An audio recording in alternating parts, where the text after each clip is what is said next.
Значит, все уже, да? Эта история заканчивается? Только Чебурашка страшно всех. Что-то новое.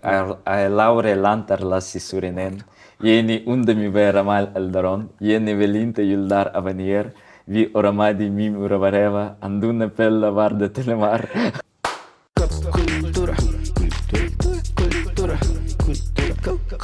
Всем привет, это подкаст Коп Культура. Сегодня со мной мои прекрасные друзья. Так начать? Да.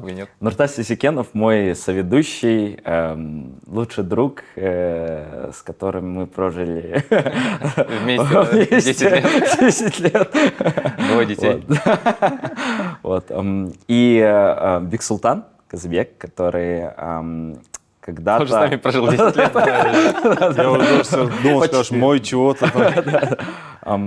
Который завоевал Казнет еще в 2015 году и поменял несколько ипостасей, поменял несколько ролей и остается, тем не менее, таким как бы драйвером креативной индустрии. Да, спасибо. Вот, давайте обсуждать. У нас сегодняшняя тема — это супергероика и комиксы. На самом деле хотелось не просто поговорить про комиксы, а взять вообще супергероику как возможности увидеть людям ролевые модели, да, поговорить о супергероике в Казахстане, поговорить, конечно, о кинокомиксах Marvel, которые, по сути, завоевали мир и даже в Казахстане стали такой большой весомой частью поп-культуры. Вот. И про путь, как бы того, как делать в Казахстане комиксы интереснее, популярнее, и возможно ли это вообще? Вот, можно начать.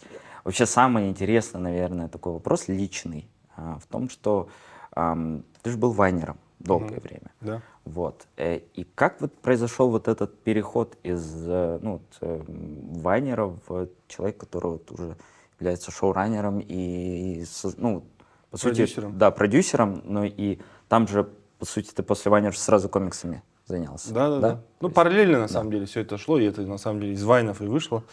Но вообще это все вышло от большой любви к чтению. Я сам люблю читать очень много. Сейчас, конечно, читаю меньше, но в школе мне повезло. Давайте был большой взрыв. Начнем сначала, что со школы это все у меня на самом деле пошла, любовь к комиксам. Чуть-чуть отвлекусь от твоего вопроса, такое сделаю, предысторию. Я сам учился в 12-й школе, это казахская гимназия, здесь в Алмате, на Тулеби Кунаева. И вот по пути с дома у нас там по пути есть библиотека Бегалина. И я в эту библиотеку очень часто ходил. Ну, она была по пути, как бы рядом с домом, получается, была между школой и домом. И я помню, что одно лето у меня папа был сильно занят на работе, мы особо никуда не уезжали, у меня все друзья разъехались, кто ауылға, там, кто в Турцию, кто побогаче, там, не знаю, кто еще куда-то. Короче, все разъехались так, и во дворе днем жара стоит, делать нечего. Да. Все выходят на движняк какой-то вечером. Да. И что делать целый день? И я вот как-то пошел в библиотеку, и я вот одно лето полностью провел в библиотеке. Офигенно. Вот. Офигенно. Я уже общался со всеми библиотекарями, пил вместе с ними чай. Но мне очень сильно повезло, что там было очень крутое комьюнити. Там тоже были другие дети, такие же, как я, которым было летом делать нечего. Потом они организовывали постоянно какие-то ивенты. Там была типа как ночь библиотеки, как ночь музея, квест организовывали. Ну реально было круто. Я был как бы частью этого комьюнити очень долгое время. Я там читал как раз книги, там вот очень Джек Лондон. Ну да, Джек Лондон, потом я был большой фанат Кир Булычев, есть такой, там, про Алису, которая из будущего. Очень много фантастики читал, обычных, много читал. Я, все книги читал, там за раз можно было взять 5 книг. И там была такая фишка, что именно уже во взрослой секции, там уже делится детская секция, а потом ты переходишь, по-моему, с 5 класса во взрослую секцию, и там над библиотекарем была такая большая стена в виде космоса. И получается, начиная там с стратосферы, там начинаются там самолетики вначале, и так все выше и выше, эти космические корабли, ракеты, и на них имена тех, кто больше всего книг читает. Круто. Вот это офигенно. Очень классный концепт. И я всегда видел, что там, в топ, самые крутые ракеты, там имена. Я всегда хотел, я тоже хочу быть, там. И я вот читал книги. Вот это круто. И потом, конечно, как-то раз давно у меня, спустя время спросили, типа, вот ты, наверное, просто брал книги и сдавал, да, чтобы, типа, зачем? Ну, мой детский... Стол подпирать. Да, мой детский мозг таких схем не придумал. Я был, как бы, в этом плане, как бы, маленький ребенок, я был честный, я читал. Я много читал, все время думал, и она каждый год обновлялась. Ровно год, короче. За год они считают. И я вот думаю, блин, что за фигня, что за фигня. А оказывается, вот один год они мои не учли, точнее, не обновляли долго, больше года, а потом обновили, и я узнал, что я через какое-то время уже был на самой вершине. Офигеть. Круто. И это было примерно, по-моему, в 9 классе, или, да, в 10. Они пришли в школу и дали мне, типа такая, как лента выпускника, то, что пришло больше 1000 книг на тот момент. Это было в школе. Офигеть. И я реально был в этом плане книжный червь, короче. Я думаю, вся моя креативность, вот это все из книг. Все мои знания, это все оттуда. Большинство сюжетов, которые я сейчас вижу в кино, комикс, сериал, это я все это уже видел когда-то там. И там я помимо книжек, конечно, читал комиксы про Микки Мауса, там были про Человека-паука. Там еще в библиотеке в плане было круто, там была подписка у них. И всегда свежие, самые последние выпуски комиксов у них были. Я все эти комиксы читал. Не нужно было покупать. Офигенно. Это было бесплатно. Там просто библиотечный формуляр есть такой, тебе туда запись делают. Волшебная библиотека, мне кажется, вообще какая-то. Реально была волшебная Ну, сейчас и библиотека. Бегалинка, кстати, она же еще модернизировалась, она тоже супер крутая. да. Я вот все хочу туда сходить, я там давно не был. Я выпускник Бегалинки, можно сказать, в этом плане. Потом Древо познания, помните, такая тема была? Да. Я тоже их читал. Там, нет, в этой библиотеке фишек много было. Например, там каждую, по-моему, раз в неделю устраивали кинопоказы. И там разные новые фильмы показывали. Еще можно было за 10 тенге, я помню, сделать ксерокопию и распечатать текста песен. Блин. И у меня мои сестры, у меня старшая сестра есть, ну, еще вторая двоюродная старшая сестра, они всегда распечатали текста песен, там, Бритни Спирс, там, не знаю, Black Eyed Peas, Backstreet Boys. Я как бы тоже был как бы рядом с ними, это все видел. И у нас прям была папка с текстами песен. Ну, они любили петь, а я просто как бы тоже. И вот эти, читая все их книжки, я всегда хотел тоже как бы сделать свое какое-то произведение, свой комикс. У меня была такая мечта. И потом, когда мы уже skip forward сделаем, когда мы снимали как бы вайны, у нас родился такой образ Казахмен. Мы такой шуточный герой, который типа высмеивает клише. Ну, условно, у нас там был вайн, типа на девушку нападает преступник, он прибегает и говорит, блин, сори, это мой родственник. Я не могу тебе ничем помочь. Типа, потом тоже типа ситуация, как бы, на девушку тоже напали. Типа, она говорит, помоги, Казахмен. И он через 3 часа приходит, говорит, блин, я опоздал. Этот, кажется, я Вайн смотрел. Что за фигня, ты что опоздал? Типа. И всякие такие, типа, с Казахменом, типа, приколы мы делали. Ну, потом что-то мы как-то про это забыли, но у меня эта идея как бы в голове крутилась. И потом я думаю, блин, я все-таки эту идею сделаю. И у меня есть мой очень хороший друг, Чингис Умдасынов. Он сейчас как бы главный сценарист в моей команде вообще. Он стендапер крутой, вообще он один из таких локомотивов когда-то алматинского стендапа был. Чину Умдасынов, ну, все стендаперы его знают, короче. Потрясающий чувак вообще. Да. Мы его видели, он ведущим тогда был, когда мы на стендап ходили. Чина? Да, это Чина. Серьезно? Да. Прикольно. Не который большой. Да? Нет, да, это Чингис Ермек, кажется. Да, это Чингис Ермек. Да. Ой, сори, я перепутал. Да, Чина, он более худой. Все. Чина, короче, я ему рассказал про эту идею. Говорю, давай начнем, попробуем. Он говорит, гоу, почему нет? Мы по субботу-воскресеньям вне вайнов сегодня начали писать сценарий. Какие-то наброски точнее делать. И потом я в Твиттере увидел аккаунт Кантар, девочка есть. Да. Сама Кантар. Но это было до, тогда потом она хайпанула, капец, тогда ее особо работы никто не знал. Я увидел ее работы, нарисовала Жестернак, еще каких-то мифических персонажей. А у нас была идея как раз Жестернак, чтобы была как бы тоже мифологический какой-то элемент, был внедрен в комикс. И я ей написал ВКонтакте еще в то время, скинул синопсис, и говорю, вот, блин, у меня такая идея. Она говорит, блин, прикольно, это типа, говорит, Гинтама есть такое аниме, или типа One Punch Man. Но я так и сказал, что я вдохновлялся отчасти One Punch Man. Она говорит, прикольно, я говорю, блин, ты можешь мне помочь нарисовать какие-то концепты? Вообще, давай ты займешься, типа, как... Я потому что не умею рисовать. Да, да. Вот вообще, я не умею, вот это вот две вещи, которые я не умею делать, но я дико хотел всегда это сделать. Это вот я не умел рисовать. Вообще, я вот даже, вот не знаю, белку это не нарисую, ужасно она будет выглядеть. И петь я не умею. Да, Вот у меня петь- примерно тоже. Я да. вот музыка и рисование. Ну, петь гештальт мы с Зынзыном, в принципе, конкретно закрыли себе. Там прослушивание нормально. А вот рисовать, короче, вот, блин, вот хотелось, Да, но я да. не умею, реально. И вы не представляете, я так вдохновляюсь и я искренне всегда как бы поражаюсь, когда рисуют что-то. Там. Бывает, что от руки люди нарисуют, я думаю, как ты, блин, это нарисовал, это типа очень круто. Я вот сама начал, как бы дистанционно мы начали работать, мы встретились, потом с Чиной познакомился, и она нам сказала, блин, пацаны, то, что вы написали, полная фигня. Вообще, вот комиксы, вы вообще, мне кажется, не шарите. Вы должны... Мы такие, блин, оказывается, мы реально шарим. Жестко, но справедливо. Да, она говорит, у вас должна быть, короче, структура, как бы, вот это, потом Чина сказал, да, должна быть библия персонажа. Да, библия да, персонажа, да. вот это все. Да, да. И мы с ним углубились, с Чиной, в изучение комиксов, вообще структуры понимать. Мы год изучали.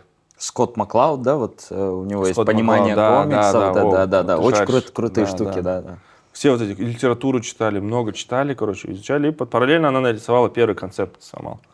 Но потом у нее было мало времени, она как бы не смогла уделять время, мы начали искать другого художника.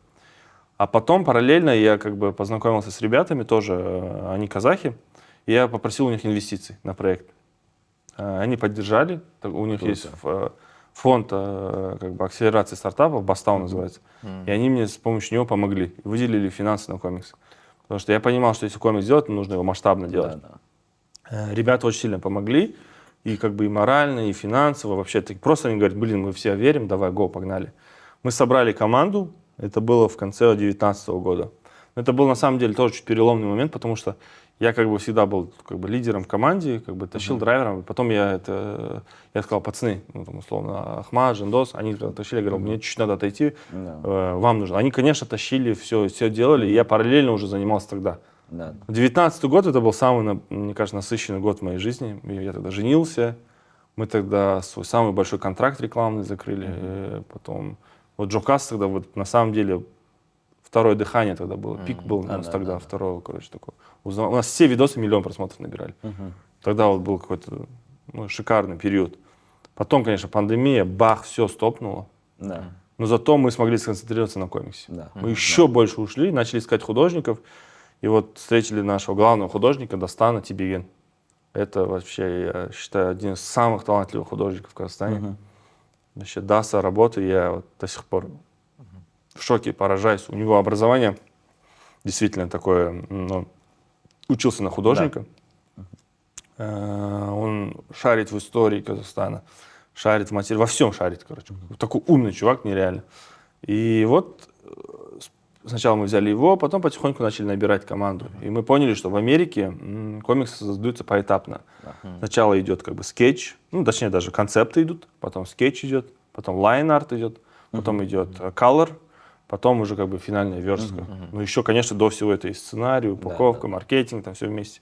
И мы решили, обычно как в Казахстане, один человек сделает все. Да. На казахском говорят амбибаб, это как бы универмаг, короче, супермаркет человек, все делает. А мы решили разделить на этапы, как в Америке. И вот Дастан, он сделал скетч, как бы лайн-арт, потом Айка Сатар, мы ее привлекли, она сделала color, тоже мы 3 месяца вот, мы реально потратили. Мы смотрели, мы брали марвеловские комиксы, вот прям реально, и говорили, как они добиваются этого цвета. Блин, вот именно color очень крутой. Такие насыщенные цвета, классные. Но потом я понял, мне объяснили тоже, что там очень много работает с тенями, например. Потом инк есть, ну даже нажатие там пера, как бы именно, это тоже очень важно. Чернил. Насколько много их будет.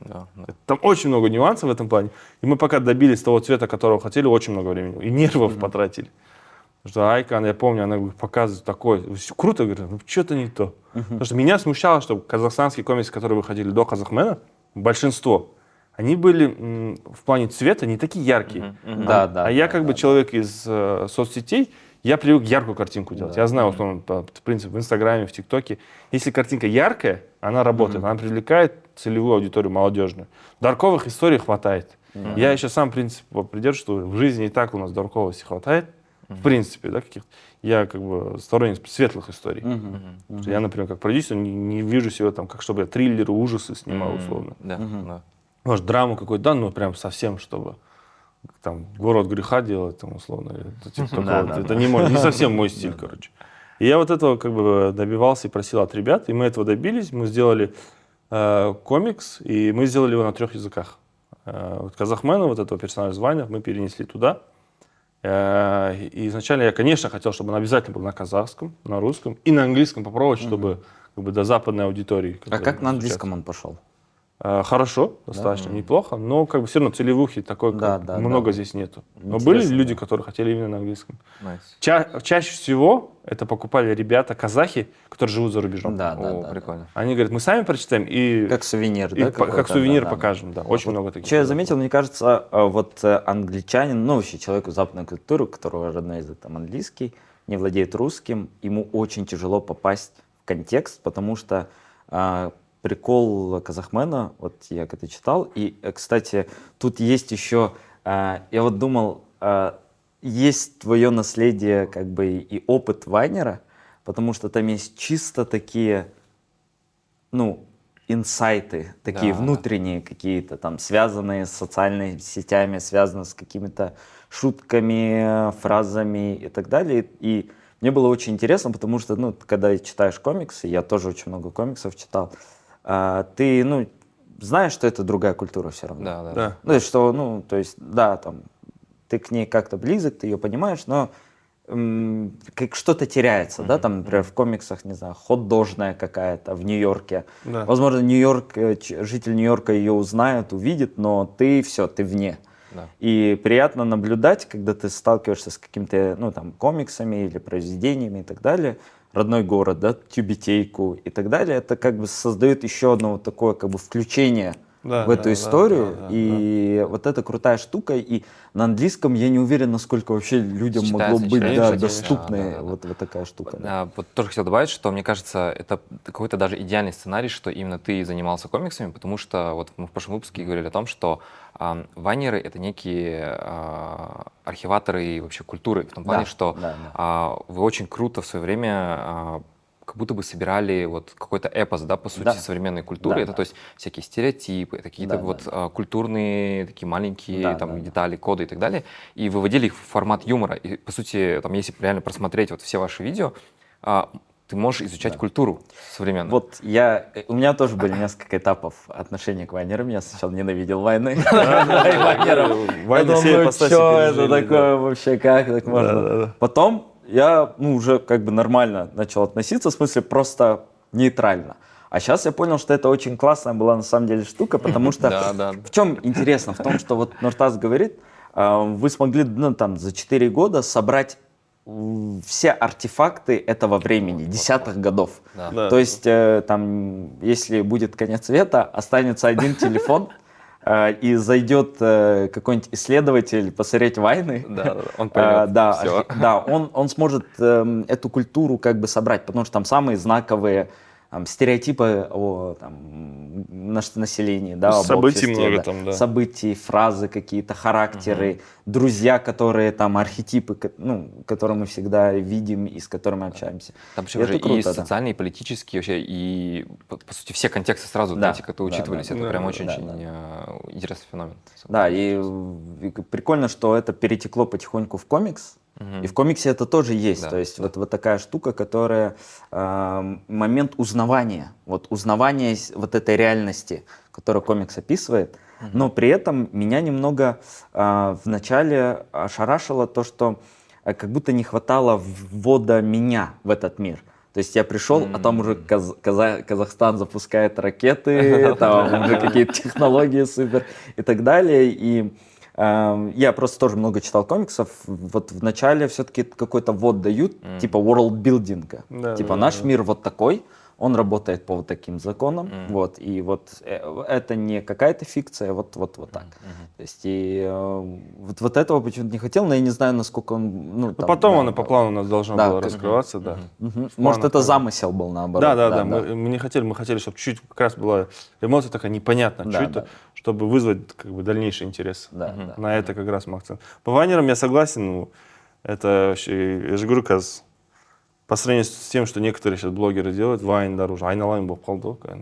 Чем ты вдохновлялся в своей истории? Ну, в любом случае, как бы у тебя были, наверное, любимые прям серии, потому что, там, например, мне фантастическая четверка очень нравилась. Типа, она была странной. Мне очень нравилось, ну, там, типа, их персонажи, их ученость и, ну, очень классно, короче. Доктор Дум вообще one love. Я Да. Росомаху обожал. Ты От того- Росомаху Да, обожал. от того, что через него очень много каких-то вот именно трудностей жизни показывают. То есть это Да, был какой-то да, да. комикс вот в тот момент у Марвела, через который очень много каких-то серьезных, трагичных вещей передавалось. То есть если остальные комиксы были более именно ну, супергеройские в таком типа клишейном понятии, Да, они да, такие яркие, да, там, ну, везде там побеждают и так далее, то у Росомахи всегда очень много каких-то вот философских тем было про предательство, про то, как там, ну, условно, да, были выпуски, где там ему приходило какой-то из выпусков, где он убивает циклопа, короче говоря, по Да, итогу. да, да, И да, да. там затрагивается тема вот этого, когда, я даже не знаю, как это правильно назвать, то есть вот этот трагический выбор, когда тебе приходится выбирать между другом и там спасением, короче, Да, каких-то да, других да, людей. И вот Да-да-да. про вот эти вот все волнения, и меня прям всегда поражали. И Moral вот Это Dilemma. очень трагический персонаж Да, Росомаха да, сам да, по себе, да. да. И как В в «X-Men», мне фильмах кажется, это представлен, самый да. трагический вообще Да, среди да, всех. Вот. Ну, мне кажется, точку поставил старик Логан. Да, Вообще, бля. да. Я грузанулся да. после Да, этого есть фильма такое. вообще. У меня, конечно, там Amazing Spider-Man, я очень Человека-паука вот, любил. И, ну, это необычно, но Астерикс и Обеликс были комиксы. О, прикольно, да, да, да, да. Они меня вдохновили. А, Вообще, история Это Галлов. легендарные вообще были комиксы. Да, галлы, которые друид варит зелье, Да, они да, становятся да, да. суперсильными. Я, во-первых, и фильмы обожал, но я все почти комиксы, которые есть, я все прочитал. Вот это, кстати, вот мне кажется, нам намного ближе Юмор, Астерикс и Обеликс, да, чем Спайдермен и так далее, потому что Астерикс и Обеликс работают с историческим контекстом, причем работают с довольно такой болезненной темой для Франции. Это когда было римское, как бы, ну, Да. римляне пришли, были галлы и, ну, Ну, «Миссия такое, Клеопатра» фильм, это вообще один из моих любимых да, фильмов. да, да, да. Ну, еще, знаете, это же казахский гон называется, юмор. Вот, Да, вот, да. в КВН они называют казахский гон, мы же любим, вот прям гон. Там все казахи были лебеди. Да, да, да, да, да. Вот такой юмор же в «Астерикс и Обеликс». Да. У них же там бред, вот в этом...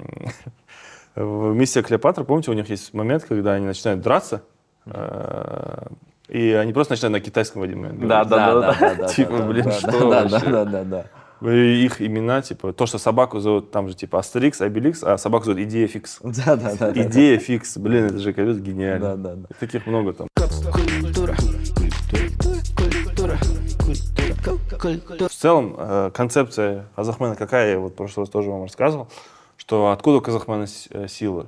Это мы придумали, как будто бы у казахов издревле была сила сенем. Сенем это что? Это вера. И в первую очередь молодому поколению посыл был такой: если ты веришь в себя, то у тебя все получится. И как будто бы ну, вот эта сила, она передавалась из поколения в поколение, и она рандомно как бы возникала у разных героев. Да. Условно, как будто у батыров была в древнее время, там, с джунгарами воевали, потом там, условно, Кабанбая, как будто он был как супергерой. Во время Великой Отечественной войны, что там тоже были, условно, там, у Бауыржана Мамышулы там тоже было как будто. И вот так, но как будто бы, когда это мирное время, это бывает же, когда стрессовая ситуация, выделяется определенный гормон. Да. И также и как будто в обществе, когда стрессовая ситуация, появляются герои, когда они нужны. И получилось, что было мирное время, и их мало было. И уже как будто все позабыли про это, и тут у Казахмена появилась. И как бы у него она всегда была. Он жил в ауле с бабушкой. Там, но в основном он делал, как бы, мы это хотели потом раскрыть, что его тупо использовали, ее силу.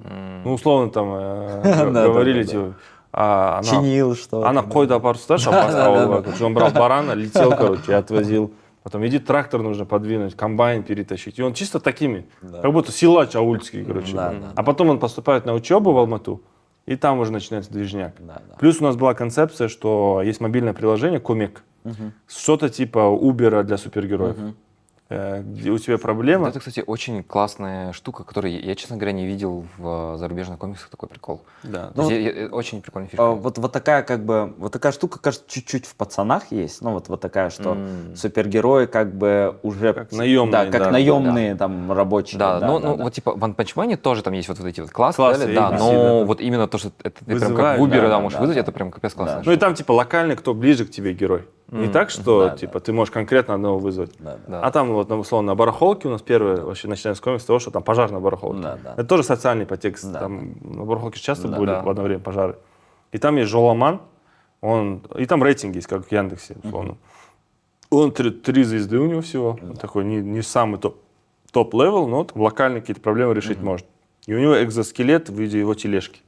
Он, получается, бежит с тележкой, толкает, прыгает на нее, как сальто. И это все вот такой экзоскелет. И это все еще с принтами китайских сумок, короче. Такой, короче, юморной. И дальше у нас много разных героев было, ну, как бы планировалось появление. Например, у нас есть чувак Найзагай. Да, да. Ну, типа, Найзагай на казахском это молния. А он, типа, Найзагай. И он, типа, nice guy, он себе позиционирует. Есть такое клише, Да-да-да, я знаю, nice да, guy, да, да, типа. Он, типа, чувак, который съездил по work and travel в Америку, его в него бахнула молния, и он получил суперспособность, короче.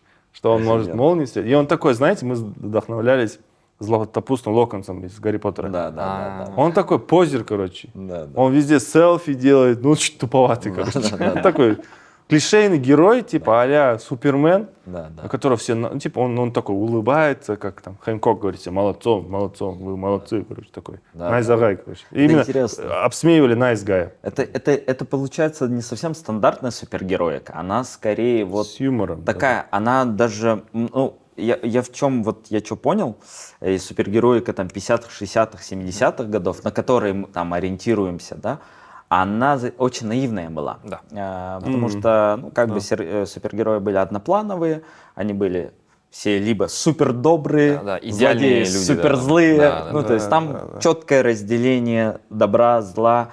И, ну, там нет никакого подтекста, в смысле, типа, чисто человеческих штук. Это все был миф какой-то. Вот. Если мы читаем сейчас, не знаю, откроем какую-то мифологическую штуку, там то же самое. Там, например, Ахура Мазда, как у иранцев, добра с глаз, ну, белого с черным. И так получилось, что как с Гарри Поттером, по сути. То есть Гарри Поттер был от наивной детской истории, сказки, перешел к очень дарковой, на самом деле, штуке в конце. Да. Ну, то есть очень дарковая. То есть ты смотришь последние серии, и это подростковая артхаусная драма. Вот. И, ну, а что получилось? Целевая аудитория просто выросла, да, то есть ей уже недостаточно было простые ответы на простые вопросы. Им нужны были сложные ответы на сложные вопросы. И также с комиксами. И в 90-х, там, в 2000-х годах вот пошла чуть-чуть другая супергероика. Сатирическая супергероика или наоборот, реально очень-очень темная супергероика, вот Гранта Моррисона, Алана Мура, Хранители те же самые, да, то есть где вообще Sandman. абсолютная, ну, то есть хтонь какая-то, да, то есть это все очень странно, страшно. И вот то, что сейчас вот делается, я вот по твоим словам вижу, что это такая очень связанная с культурным контекстом и с, ну, с тем, как можно при этом мягко, по-доброму, типа, поработать с стереотипами, предрассудками внутри общества, с разными архетипами, да, которые там, типа, не совсем являются ролевыми моделями ну, там, для общества. У нас еще был такой герой, балхашский тигр.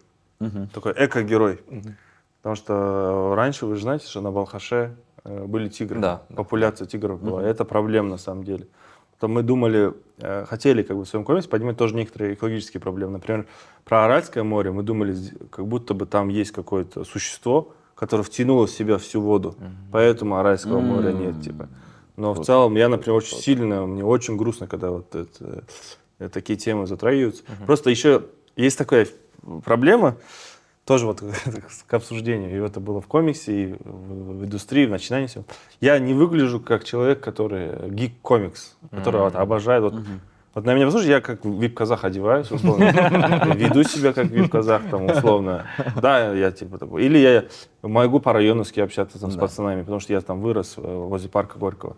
И меня комикс-сообщество особо не приняло. Да, да. И даже вот, например, у меня в офисе, это моя была инициатива, мы поставили коробки, мы сортируем пластик. Мгм. И я дома сортирую, я собираю бутылки пластиковые. Но я один раз рассказал там, девочке, которая тоже, она поржала. Говорит, да что ты гонишь? Или что ты типа для Инстаграма это делаешь? Я говорю, это же я никогда тебе не Да, постил, да, да. вот тебе рассказываю, почему ты так. И мне было так обидно. И в плане комиксов тоже у меня была эта проблема, что ну, книгу судят по обложке. Да. Я такой человек, я люблю действительно, может быть, чуть-чуть нестандартно в плане. Не выгляжу как не одеваю косплей там условно. Да, на Алмакон не хожу в Нет, костюме. косплей на вип-казаха. Да, я в этом живу, у меня такой косплей. И людям порой сложно принять, что могут в человеке уживаться как бы много разных интересов. Да. И когда вот условно бывали, что-то рассказал про Казахмена, про комиксы, многие вначале говорили, ой, что вы там вайнеры полезли в комиксы, вы же в этом не шарите, типа. Но как бы, может, да, не шарим, но научимся, как бы. У меня такой как бы посыл был.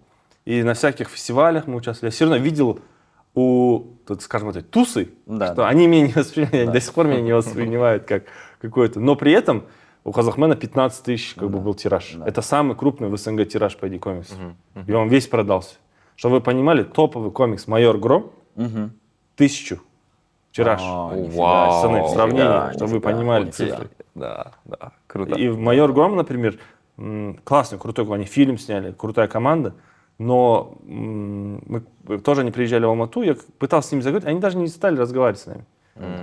Как бы диалог не пошел в нашу сторону. И у них-то сеттинг, типа, как будто пародия на Нью-Йорк. Замечали? Да. А мне хочется свой культурный код продвигать. Как бы. Поэтому у нас Алмата, поэтому у нас там Коктубей есть. У нас в 5-м, по-моему, выпуске драка на плотине на Медео, например. Потом мы хотели сделать битву на Каинде.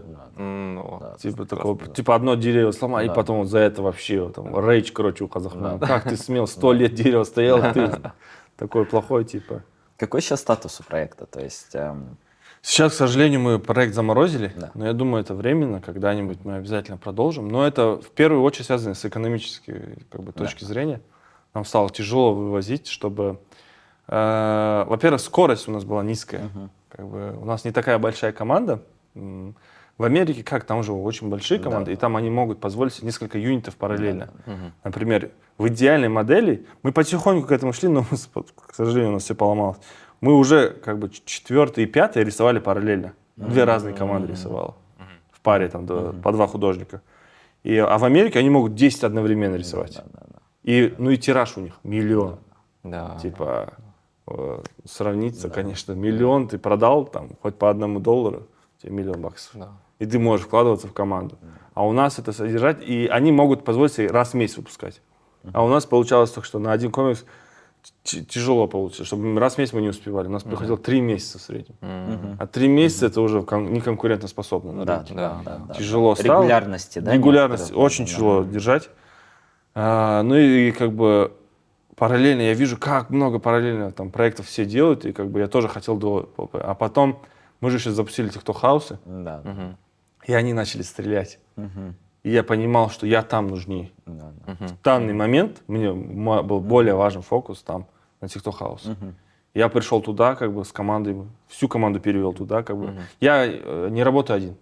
У меня очень классная, крутая команда, они со мной уже много лет. Это не те ребята, которые были фронт-энд, так скажем, в Джокас. Да, те, кто были лица, сейчас все, кто был в Джокас, они занимаются своими проектами. Но как бы компания GKS, у нас как бы Джокас мы как завершенный проект считаем. У нас есть компания GKS Entertainment. И в этой компании есть ребята, например, вот Арсен, он со мной работает с 2015 года. Сейчас он начинал с монтажа, потом вайны, мы угорали, назвали это кузница вайнов, они каждый день вайны снимали. А сейчас он занимается CG. CGI, VFX, очень круто, там, он делал там для американцев очень крутые кейсы, там с Nike поработал, потом вот Розалия есть, который с Трэвис Скоттом, ну там, короче, очень крутые кейсы, то, что они делали, я сейчас как бы даже все не вспомню. Ну и как бы вместе растем, это вот Тима, например, есть, которого тут просто в прошлый раз вас знакомил, тоже со мной много лет. Чина, я говорю, он главный сценарист, как бы все эти ребята со мной много лет, и мы вместе как команда растем, и мы приоритетно для себя сейчас выбрали вот TikTok House, а потом после TikTok House сериалы. Мгм. И мы сейчас этим занимаемся. Да, да, А Казахстан пока отложили. Да. Но когда-нибудь обязательно продолжим. Это тоже прикольно, что из одного вида, да, там, геройки, из создания одного вида супергероев вы все равно переходите на другие проекты, где вы создаете какие-то определенные, ну, ролевые модели Да, для да, детей. да, То есть если супергерои, это типа те персонажи, которые должны Кстати, я не думал об этом. гайдить там, детей, подростков и даже взрослых, то здесь то же самое, что сейчас, по сути, в нынешнее время тиктокеры, блогеры и так далее, они являются ролевыми моделями да, для да. детей и подростков. Да, да, да. И сериалы то же самое, то есть это как бы создание каких-то определенных героев, там, да, историй, которые могут влиять на как бы, то, как человек вообще видит мир.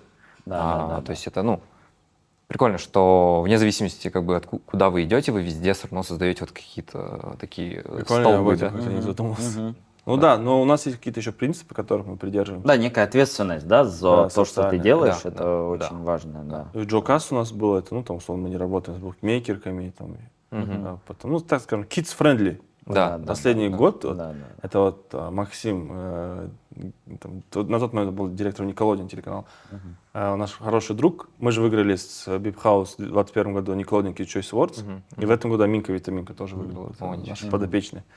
И они говорят, мы в первую очередь работаем почему с JKS Entertainment, а не с другими вообще агентствами, потому что у нас контент kids-friendly. Да. Наш контент спокойно можно Да, на да, Nickelodeon да. показать. Да, да, Нет никакой пропаганды, там, насилия, еще что-то, буллинга, там, в основном у нас такого как бы нету. А в этом плане, да, интересно, что я как-то об этом не задумался. А какое-то сообщество удалось, ну, фанатское сформировать? Ну, то есть вот Казахмена, который там может... Но оно пишут вам, разрозненное, там, не знаю, когда будет периодически-то. еще и так далее, да? Какого-то такого фан-клуба прям, к сожалению, нету, Да, но периодически прилетает. Иногда бывает мне вообще как бы рандомно это прилетает.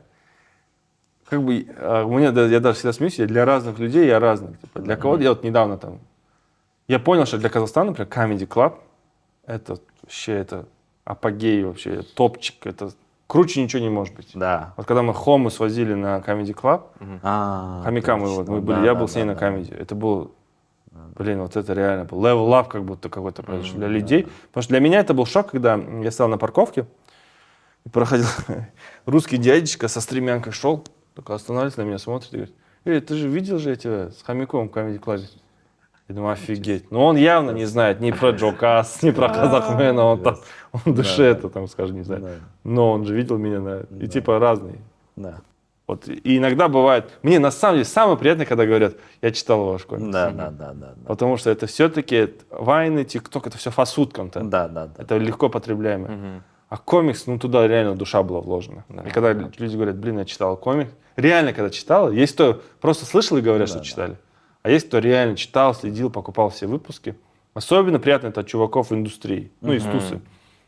Я вот недавно познакомился с аниматором, ну как бы, который мультипликацией занимается, Чина Маканов. Есть такой художник. Чтобы вы понимали, пацаны, он, есть же Love, Death and Robots. Да. Он работал на одном из проектов вместе с французами. Мощно. Просто об этом никто не знает, как бы он особо об этом не рассказывает. Но когда он мне показал те, короче, концепт-арты, которые он для них делал, я просто мозг взорвался. И он говорит, блин, я тебя респектую за Казахмана, я читал выпуски, я, говорит, реально шел и покупал. Круто, Меломанию. круто. Есть такие ребята, кто мне несколько раз говорили, я прям шел и покупал. И тегали, как бы отмечали все, как бы в Астане очень много покупали. Именно, кстати, почему-то в Астане Казахмана много покупали. Не знаю почему. И нам было интересно, что казахоязычная и русская версия, они вот прям наравне шли. Не было так, что больше казахоязычную или больше на русском покупали. Они прям наравне шли. Ну, это и тоже интересно, что вы нашли, получается, какой-то язык, который вообще охватывает всех, по сути. Да, То есть это не так, что обычно ну, там, разные проекты, они вот, выходят в разные аудитории. Вот это что, очень хорошее замечание. Вы прям какой-то баланс нашли, Да. грубо говоря, объединили, да, типа всех. Да. Вот. Вообще в комиксы, ну, типа в Америке и, ну, исследователей комиксов, а вообще исследований комиксов сейчас нереально много, то есть в Беркли, там, в Гарварде есть целое направление Comic Studies, где прям, ну, типа, исследуют язык, грамматику. Тот же Скотт Маклауд огромную, ну, как бы теоретическую базу дал для комиксов, как они работают и так далее. Они говорят о том, что, ну, это распространенное мнение, что комиксы — это создание американского мифа, да, о том, что у Америки, ну, это разрозненные там, народы, да, то есть это огромное количество иммигрантов совершенно разных культур. А для любой как бы нации нужна мифология, да, нужны определенные как бы ориентиры героев, ориентиры пути героя и ну, того, что может это общество скреплять. Вот. И из-за того, что было много ну, там, разных народов, и в Америке не было какой-то мифологии, пришли комиксы. Вот. И поэтому комиксы, например, могут сочетать Тора, Зевса и Спайдермена, да, в единой вселенной, да, по сути, это, ну, очень какая-то странная штука, а оно совмещает, потому что там есть и, там, не знаю, и скандинавы, да, типа эмигранты, для которых это является их мифом. И в связи с этим у Казахстана немножко другая ситуация, да, у Казахстана есть ну, богатая история, богатая мифологическая, как бы, да, структура и культура. И тут интересно, что с этим делать, потому что, с одной стороны, конечно, самое первое, что можно сделать, это пойти и взять оттуда и, ну, вот, и сделать комикс с мифами на казахском, да, но тогда как бы мы опять возвращаемся к некой школьной такой, как бы, хрестоматии, да, когда вот ты открываешь, и, ну, просто на тебя опять сваливается что-то, что как бы по привычке ты считаешь, ну, вот, устаревшим, и вот все, как бы, ну, там, вот что-то из школы, да, как их обновить, как заново поговорить об этих мифах, да, вот, например, там, не знаю, есть сериал и книжка «Американские боги», да, вот, как его, я забыл, как зовут автора. Не помню, да, Нил Гейман. Нил Гейман, кажется, да. Вот, и он совершил интересную очень штуку, он взял и сделал богов живыми людьми, то есть, которые также страдают, грешат, запутываются, усложняются и так далее в современном мире. Да? В целом, когда ты еще про литературу сказал, то, что про Скотт Маклауд, я тоже один раз читал книжку, называется «Как выжить в индустрии кинокомиксов». Это на русскоязычном. И вот Жандос, как раз наша команда, он ржет, говорит, не то, что говорит, создать, да, выжить в этой индустрии. Насколько индустрия не развита. И тут просто как бы применять как бы литературные ходы, методы. Ну, условно, почему Шерлок Холмс с Бенедиктом Камбербэтчем такой как бы популярный стал? Они же поместили его в сеттинг современности. Точно так же, например, у нас в Казахмане есть как бы Жестернак. Она как бы там, главного злодея помощница. И мы сделали, что ее ногти, это она как бы как маникюр за ними ухаживает. Не всякие такие. А современнишь, когда это, например, один ход. Второй ход, например, у меня одна из самых любимых сказок казахских, это Юртөстік. Там есть Джеляяк, такой персонаж. Он настолько быстро бегал, чтобы просто обычно ходить, он привязывал камни к ногам. Но по сути это же флеш. Это казахский флеш. Или там был Таласар, чувак, у которого была суперспособность, он просто мог горы передвигать местами. Ну, казалось бы, честно, при чем тут эта суперспособность? Ну, какая-то она странная. Или один был Таласар, как его звали? Я вот чуть путаю, но один был, который он мог, типа, в себя целое озеро воды впитать, а потом вылить. И он там, типа, пожар потом потушил. Ну, всякие, это казахские сказки. Но Джеляяк — это флеш. И его как-то, ну там даже прикольно оправдали, что он камни привязывал, да? А Юртөстік это такой силач был. И много таких сказок, например, Алдар Кусе. Это же крутая... Локи, да? Локи какой-то, по сути, да. Трикстер. Робин Гуд, Трикстер, да. Робин Гудовская история. Я вот, например, вот, после школы учился одно время в городе Ноттингем. Это как раз родина Робин Гуда. У них есть там Шервудский лес, вот этот, он реально существует. Вот этот касл, вот этот замок весь. И они это круто как бы ну, как-то оформляют. Из того же Алдар Кусе можно было крутой бренд сделать. Его осовременить, тем более сейчас запрос в обществе на справедливость, и вот эта разница между богатой и бедной, она есть. Можно было круто это подать. Ну, таких историй много, например, не только мифологических, Кажи Мухана, например, историю. История у нас реально крутая, я в этом плане. У нас есть пласт, фундамент, но главное, чтобы его приняли. Чтобы тоже, я часто боюсь критики, когда особенно взрослые, вот это не трожьте, вот это мне кажется, что уберегает нас от реально креативных решений по поводу этих персонажей, да? То есть реально креативные решения — это пойти ва-банк. Ну, главное, в крайность главное не уйти, вот, а так-то можно. Вот можно, ну вот как бы то, что у нас общество так Ну, это понятно, это некие сакральные, да, фигуры, как бы, которые там считаются опорой, да, некой, там, типа, вот, там, культуры вообще нашей общей. Но, тем не менее, вот такая защита и недопускание какого-то обновления хотя бы языка, да, о том, как об этом можно говорить, не знаю. Вряд ли у нас когда-нибудь появится нуарная какая-то штука, которая, там, не знаю, тот же, как его, Алдар Косе, да, будет вообще, там, не знаю, сейчас меня заканчивают, не знаю, каким-то наркодилером, да, не знаю, каким-то таким чуваком, который вот уходит в какие-то, там, не знаю, странные Ну, нет, видишь, в чем состояния. прикол? и так Его далее, даже да. на самом деле наркодилером не нужно делать. Да, да, да. Его если одеть по-современному, Да, стильно, да, да. круто. Да, да. И вообще нам, вот, мы, казахи, очень креативный народ. Я в это верю. Да. Я всегда вот своей команде говорю, там, мы бывает с маркетологами работаем, же, брендами. Блин, иногда там такой креатив странный. И Да, мы да, говорим, да. давай в Зуларду Да, юритемся. Я говорю, вы их учите, мы казахи, мы говорим, давайте мы их порвем. Да, да. Я общался однажды со сценаристом, Бахт Хилыбаев, есть такой сценарист, очень Да, уважаемый. да, да, да, я Это знаю Иглы его. сценарист. Да, да. И он мне рассказал такую историю, говорит, знаешь, почему казахи креативные? Потому что издревле мы же как бы приучили лошадь. Да, да. Мы были теми людьми, которые, откуда у нас креативный процесс пошел, мы, которые оседлали лошадь, кочевники, вот это все. И у нас оттуда пошло нестандартное мышление, как он мне объяснял. И я верю в то, что у нас есть как бы это нестандартное мышление, мы можем стильно, даже вот то, что ваш стол, он же капец креативный, прикольный, да, необычный. Это же тоже как бы культурная какая-то. И также наших там мифических персонажей, там много же, особенно страшных. Да, Это же можно по-другому подать, осовременить. да. Может, Ghostbusters какой-то сделать, да, да, условно. да, да, да, да. Охотники на привидений, но на казахские мифы. Типа. По-любому будут смотреть, это прикольно. Просто бюджет нормальный. Ну, что Вот сказать. откуда эта Вечная проблема? Смотри, типа запроса нету, бюджета нету. Бюджета да? нет. А бюджета нету, потому что нету людей, которые заинтересованы в таком медиа. Рынка потому что нет. Рынка нет. Ну, да. народу мало. Да. Конечно, у нас было бы население, даже как в России, например. Да, да, да. Мы бы уже супергеройские Да, кино да, снимали. да. У них же был, например, «Вратарь галактики», не видели? Нет, нет. Есть такой «Вратарь галактики», как-то «Вратарь». Ну, конечно, про вратаря из будущего. Русский фильм. Прикольно. Графика капец классная там. Да. Вообще неплохо сделали. Да, да, да. Ну, сценарий так себе, конечно. Там. И актерская игра, блин. Ну, вот CGI смотришь, вообще неплохо.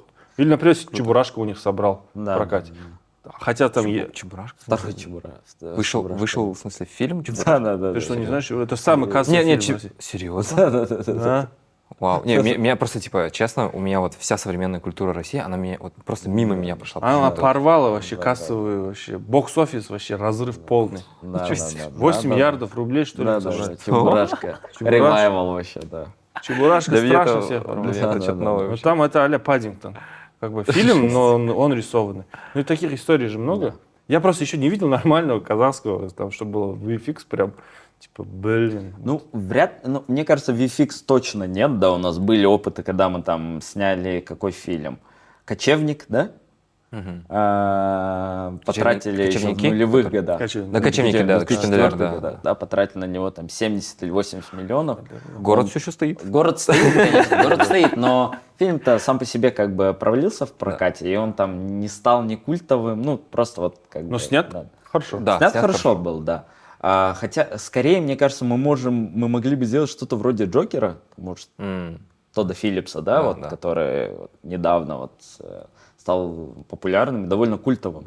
Вот какие-то такие более-менее артхаусные, полудокументальные истории про батыров, не знаю, или супергероев, которые оказались здесь и не могут найти себе применение, может быть, и не могут найти себе понимание. Вот это могло бы быть интересным, да. Я согласен. Учитывая то, что, точнее, мне кажется, за последние, особенно там лет 15, у нас в обществе происходят очень интересные вообще события. То есть, возможно, слово «интересно» не самое подходящее под все, что происходило, но имеется в виду, что происходящее в нашем обществе, оно заставляет задавать вопросы. Почему это происходит? Как это происходит? Там, начиная от, условно, помните, у нас по Аль-Фараби бегал чувак с автоматом, заканчивая там, трагедиями.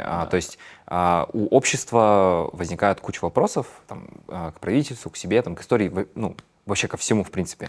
И как будто бы это условно там хорошая почва для того, чтобы развивать как раз-таки эпос. Это когда ты можешь в эти странные вещи внедрять, да, как каких-то там своих батыров, героев из сказок, там, героев из вот этих старых тюркских, тенгрианских, да, как бы эпосов, и модернизировать их, да, как бы подставлять под новые вот эти вот события и рефлексировать, то есть с помощью того, ну, как бы справляться со всеми травмами общества, то есть через эти вещи. Но, опять же, да, к сожалению, ну, нет рынка пока что. Да. Как комиксы могли бы отражать казахстанское общество? Да, вот это интересный вопрос, потому что в любом случае это некое зеркало, это некое там ответ, рефлексия на то, вот, что происходит, да. А за последние там 3 года у нас очень много таких как бы судьбоносных событий произошло, да, которые определяют нас, там, какую-то общность. Вот.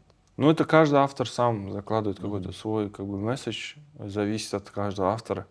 Просто я бы хотел, чтобы было больше комиксов, на самом деле. Ну, нету просто как бы туса нет, ну, как бы нету, как скажем, Комьюнити. ничего нету там. Там пусто. Да. Ну так. 1, 2, вот сейчас девочка есть, Магир со Астаны, у нее комикс Мерген. Да. Меломания продается. Вот она молодец. Я с ней, как бы она мне написала, мы сделали зум-колл. И она говорит, что вот это? Я говорю, просто сделай. Никого не смотри, меня не слушай, никого не слушай. Просто тупо, вот что тебе, как тебе нравится, по правилам, не по правилам, какая разница? Ошибись, научишься. Просто сделай. Еще очень много, ко мне часто приходят и пишут, особенно на почту пишут, блин, это все же гении же у вас. У меня есть идея на комикс. Все, типа, чувак, давай. Я вот у Куки Бесекова видел сторис один, что нету проблем в идее. Есть проблемы в реализации, в исполнении. У идеи у всех хватает. Там у кого-нибудь ткни, мангу есть. Ко мне ребята приходили, которые говорят, у нас есть супер идея на мангу, 4 идеи есть. Я говорю, вау, круто. Одну выберите, которая больше всего нравится, и нарисуйте 1 рисунок пока. Не надо, говорю, вам мангу полностью рисовать. Вы его одного персонажа нарисуйте, пацаны. Они такие, я говорю, вот, вы же, вот, например, кушаете, барана целиком же ты не кушаешь? Ты его кшкине порежь, его свари, сорпу там выпей сначала, по чуть-чуть, да? Не сразу. А у меня часто пишут, у меня есть идея на сериал, на комикс. Я говорю, вау, круто. Ну давай, что-то степ-бай-степ. К этому надо прийти. Вот реально, если у вас есть идея, там, вот могу на камеру сказать, если на комикс, нарисуйте рисунок один нарисуйте. Просто одну сцену, любую. Просто одну картинку. И вы уже там поймете, вау, могу я что-то, не могу, стоит, не стоит, горит, не горит. Как бы. Да.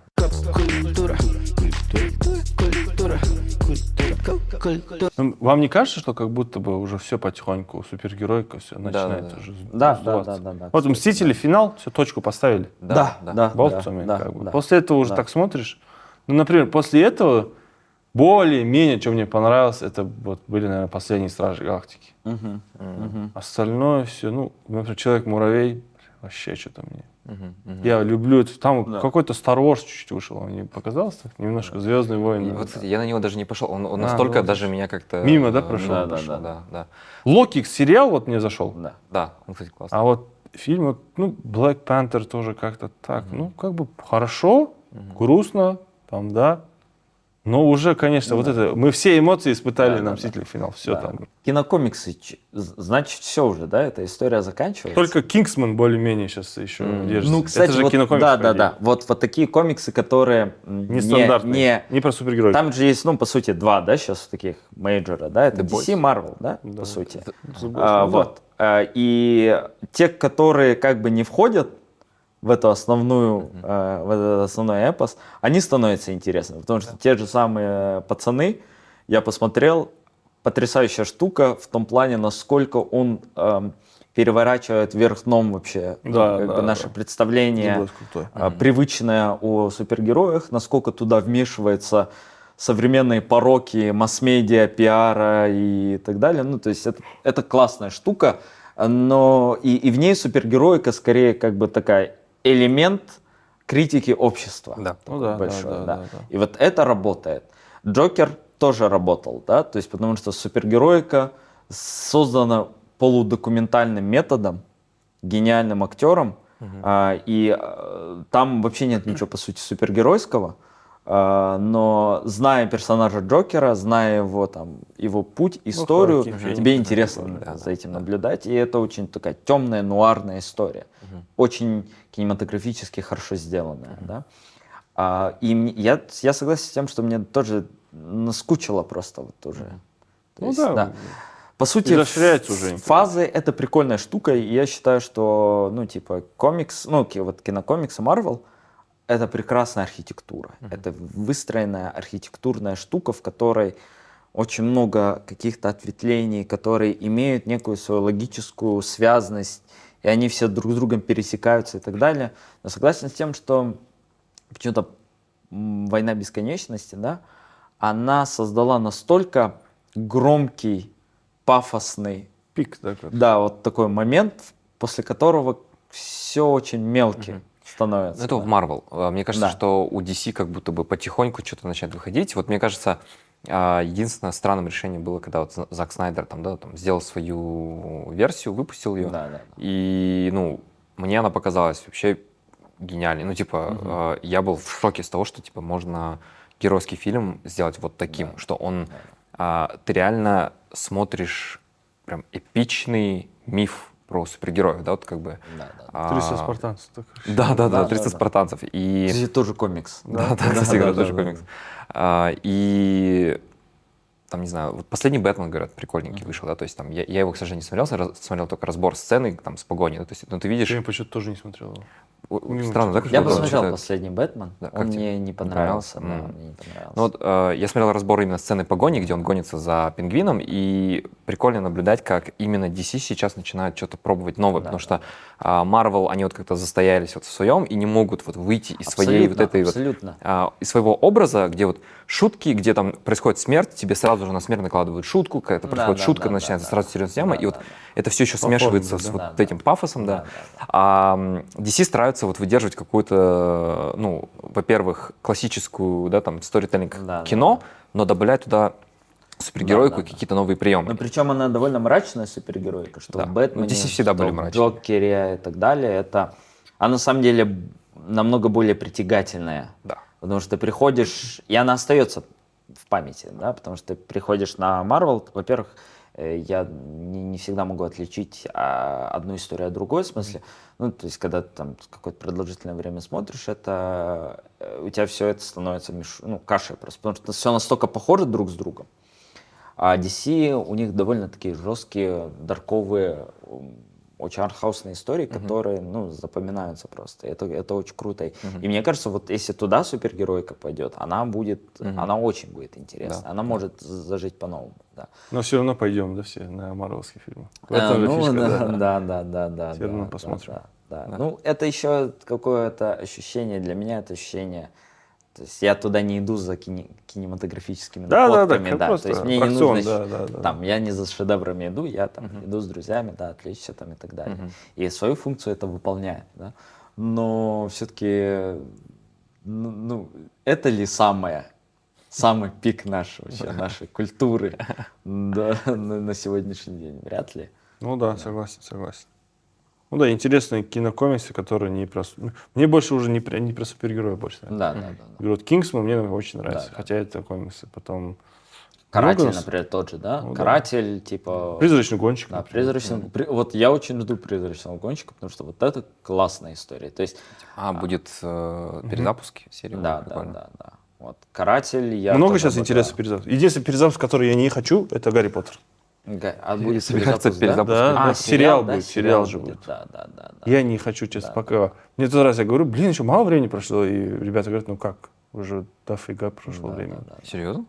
В каком году он закончил? Но он закончился в 17-м, нет? Не в 17-м. Нет, в 2011-м, В 2011-м, да? Серьезно? Офигеть. по-моему, примерно в У меня те ощущение, года. что вот типа 4 года назад Да, Гарри да, Поттер да, закончился. да. Да, вот это. Я просто, вот именно Гарри Поттер я большой фанат. да. У меня есть, вы же видели в кабинете, Да, в да, офисе, да, все видели, дома. Да. И я уже, какой мерч можно был, я все купил. Да. Я Хогвартс наследие прошел. Настолько Хогвартс наследие, чтобы вы понимали, какой я фанат. Мне жена говорила, давай поиграй. Поиграй, удели время. Да. Реально. Она знает, что я как бы, я реально прошел его. Будет вторая часть Хогвартс наследие. Ну и как бы ремейк я пока бы не хотел. У меня вот пока Дэниел Рэдклифф, они все вот, Да, все в конечно, голове у меня конечно, слишком. конечно.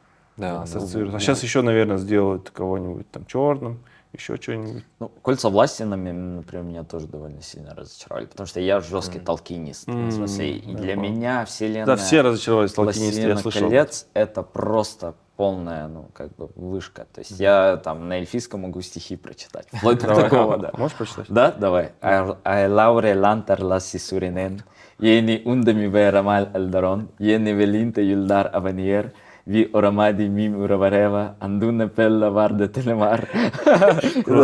Это стих, который, это песня, которая У тебя говорила... уши чуть заострились. Да. Это песня, которую Галадриэль говорила, отправляя Братство Кольца дальше. То есть, когда она им пела, что звезда Мы Эрендила. 7 лет знакомы, я впервые слышу от него. Да.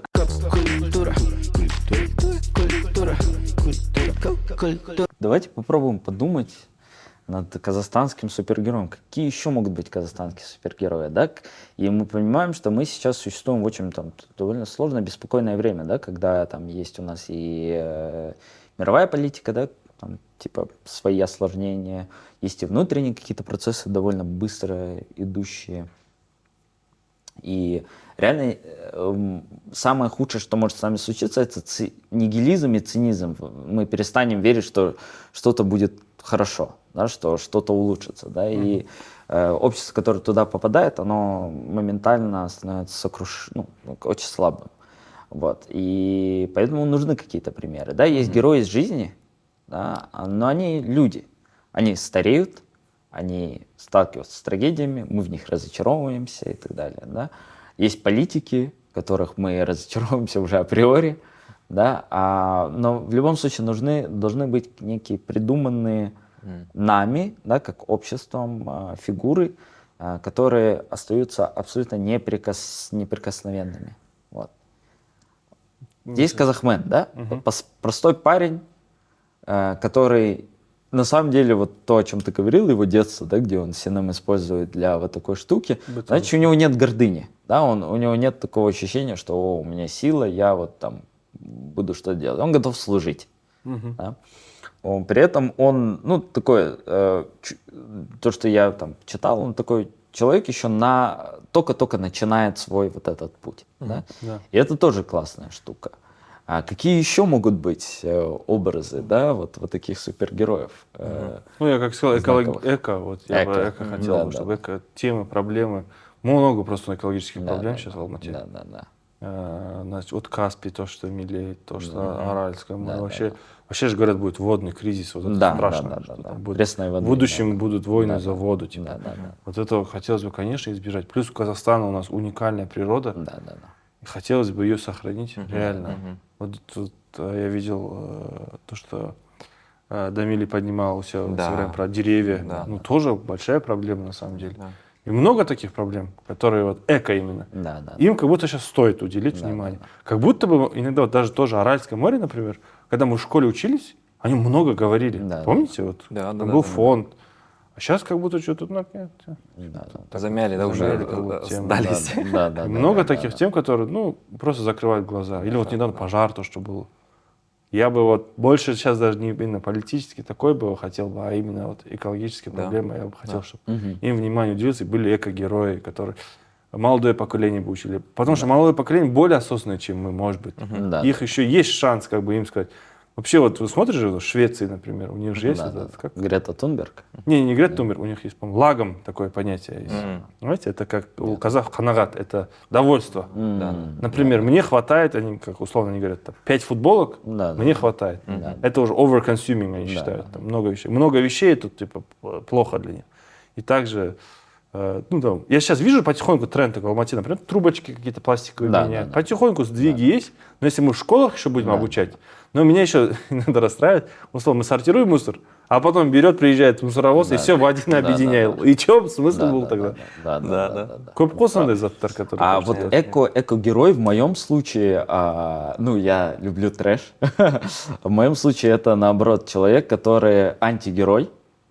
Это, ну, мы же понимаем, что, да, мы можем сортировать мусор, пластик и так далее, но все равно основная доля загрязнения приходится на конгломераты, большие бизнес-конгломераты, на которые мы вообще не имеем никакого влияния и не знаю, как вообще на это влиять, да, то есть это такой экотеррорист, Да. который вот в духе, не знаю, карателя того же самого, который врывается в эти здания корпорации Кока-Колы, берет заложников, не знаю, и совершает какие-то штуки, чтобы прям вот, ну, то есть создавать ситуацию жизни и смерти для этих людей, да, то есть в котором есть довольно четкий выбор, потому что в той ситуации, в которой мы оказались, все как бы, мы кричим об этом, все это говорится, но никуда не сдвигается, потому что непонятно, а как влиять на это. Да. Ну, то есть это типа... Как я могу понять? Да, реально. Да. Есть И вот такая штука, не знаю, да, мягкая сила, я верю в мягкую силу, но как будто вот если ты хочешь что-то придумать, если ты хочешь придумать образ, как будто можно там и жесткой силы внести, да, потому что в жизни, ну, скорее всего, такого вряд ли случится. Но иметь образ возмездия, да, за это круто, да, то есть и образ возмездия, не знаю, за этих агашек, да, то есть я тоже когда-то там думал насчет истории, там, что Бахсы призывает вот этого демона, который мстит вообще вот этим зажравшимся агашкам, да, и этот чувак, он просто там может проходить через стены, может через охрану проходить и так далее. Вот надо тебе нарисовать. Да. И потом на казахском и на эльфийском. Да, на эльфийском, да. Второй по численности. Второй государственный. И у тебя, как, например, какие есть идеи насчет героя? Честно говоря, какого-то единичного нет, но у меня почему-то в основном все эти истории складываются не через совсем героев, это как будто бы больше про героев в виде народа. То есть это не один человек, а чаще всего это какой-то случай, когда там все объединяются и вместе решают вот эту типа нависшую над нами проблему в виде там корпораций, в виде там агашек и так далее.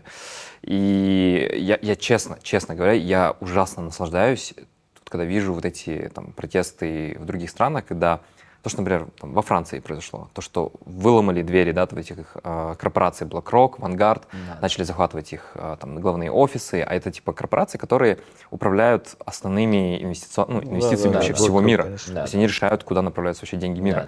И что сейчас происходит, например, там, я вижу, что там начались вот волнения, и все основные медиа трубят о том, что там это все, короче, как у нас, да, типа, террористы, что это все там сжигают, убивают всех. На самом деле, это народ, который устал от опрессии, да, как бы системы, и они там очень, причем круто, очень тактично нейтрализуют все точки государства, которые могут их сдержать. И для меня это и есть настоящий героизм. То есть, как бы, я уверен, что всегда у такого движения должен быть какой-то вот символ, который всех заставит двигаться. Но геройство происходит тогда, когда все объединяются, да, и все вместе осознают и делают действия совместно. То есть, условно, геройство — это про то, как человек забывает про вот этот вот навязанный ему эгоцентризм, индивидуализм и вспоминает, что есть твоя комьюнити, о котором типа ты заботишься. Это еще не только комьюнити, это героизм, это еще борьба за свои идеалы. Да. Это невероятно важная штука, потому что мы живем в очень прагматичном мире, в котором можно идеалами в целом не знаю, их в сторонку вести, если это принесет деньги, если это практично, если это полезно и так далее. А, например, там греческая античная мысль, она не мыслила себя без ценностей и идеалов. Там, у Платона была красота, благо, истина. И для людей считалось, что все это временно, а это вневременные истины. И значит, за них можно бороться, даже если это бесполезно, даже если это не прагматично и не практично. Вот. Я бы, наверное, хотел подвести какой-то итог и сказать, что вот как раз на Нуртас я слышал одну фразу, и она мне всегда нравилась, что творчество — это самый совершенный бунт. Да. Я сам в это как бы верю. Да. Согласен. И вот Алан Мур, который хранителей и много чего рисовал, он говорил, что высшая магия — это творчество. То есть он сам маг же, он сам магией занимался, да. И умение из символов создавать силу какую-то и влиять на людей — это высшая магия. И даже вот из таких самых условно там, современных гениев, да, в креативности, это вот Рик Рубин, У него вот в одном из там, последних его интервью, вот он там посты выкладывает свои с текстом, он говорил о том, что, говорит, честно, говорит, я вот всю свою жизнь занимаюсь креативностью, говорит, и говорит, никто на самом деле не понимает, что происходит, это просто магия. Да, да, Это, да, это да, вот реально, да, он говорит, да, типа да, вот да. то, все, что мы делаем, говорит, мы до сих пор не поняли, Да. как это приходит, это Абсолютно. просто какая-то магия. Ну да. Вот. Вот, ну, типа, настоящий художник знает, что творчество это не он. То есть это что-то больше, чем он, входит в него. Он всего лишь радиоточка, которая принимает Да. сигнал. Вот, и мне кажется, надеюсь, что у нас достаточно людей, да, вот будут как открыты вот к этому как раз-таки источнику, и, может быть, как раз-таки появится тот самый настоящий, ну, идеальный, да, казахский герой, который начнет менять Да, общество. да, согласен. Спасибо вам за классный Всё, вам разговор. спасибо, Я классно прям пообщались. кайфанул. Я Да. чувствую, что могли еще Да. до вечера сидеть. Да, да, да. Всё, да. Все, круто. Все, всем спасибо. Подписывайтесь на наш канал, ставьте лайки, что еще? Ты Пишите знаешь. комментарии. Пишите комментарии, отмечайте друга. Говорите друзьям, вот осындай күшті подкаст бар, қара, давай. Да. Все. Спасибо, что были с нами. До свидания. Культура, культура, культура, культура, культура, культура, культура.